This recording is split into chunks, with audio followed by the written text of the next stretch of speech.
Well, hi folks, here we are Saturday evening, September 16th. We're in a bit of a late start these last couple of days. I think we missed yesterday. Trust everybody's fine. As always, I'm going to have 4 links in the description end. And I think everybody who's paying attention must realize that there's just a lot of sort of a BS going on. You know, we don't really have journalists who tell it like it is. Everybody seems to be telling the story that they want us to hear, not what's actually happening. And it goes beyond journalists and mainstream media. It goes to a lot of people on social media as well. It's really, you got to really dig to try to sort out what the hell's going on. And of course it even goes into our government and bureaucracies and government officials and our judicial systems. I mean, it's alarming when you look at that. And I suppose the best thing, anybody who watched the January 6th, protest in Washington, many people are coming away with different ideas to what happened or what didn't happen. And as you look at the timeline, you can obviously see what went on. And with the arrests that are coming through now, you can see that it was a mixed bag of people who were doing the damage. Even a CNN reporter has been in, or someone who works for CNN was in that melee disguised as reporters. Think about it. And of course, the Congress and the Senate, the politicians who jumped right away without any investigation, as if they already had their minds made up, and came to a conclusion on what to do without due process. It's got to be alarming as well, no matter what side you're on, what your political stripe is. And I suppose through all this, one has to realize that, you know, there's not just two factions. There's the liberals, there's the Republicans, the Democrats, Republicans, conservatives, liberals. But there's another faction. There's that communist, Marxist, socialist faction that disguises themselves as Democrats or as liberal in Canada. And they're not really liberal. You know, liberal, conservative, been there for a while, argue and fight, and not always right.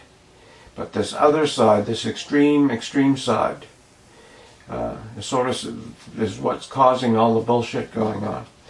And of course being used by those in disguise in Congress and in the Senate. So in the first 2 links we have, they're from Dr. Mercola, and I think one is about journalists being arrested around the world. The real journalists who are trying to tell it like it is, and I think you'll find that interesting. We then have, after the 2 Dr. Mercola links, we have Robert Barnes and George Gammon. Now this is really intriguing.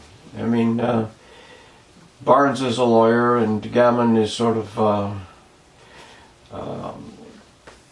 an entrepreneur, a free capitalist. But they give some really cool information. It just paints a different picture. And we finish off with History Repeats Itself, Don't Be a Sucker.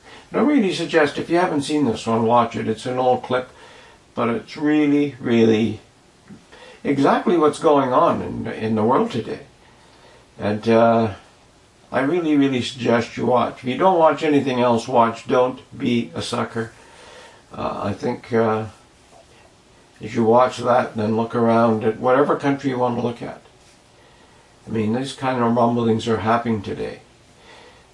Canada for sure, and in the States for sure. And you know, it's our politicians that sometimes do that, who come up and say we have systemic racists and we're this, we're that, we're whatever, are just playing us against each other. And it's more evident in the States right now. Of course, in Canada, our Mr. Apologetic, our Prime Minister, comes on several times in the course of a month and reminds us of that.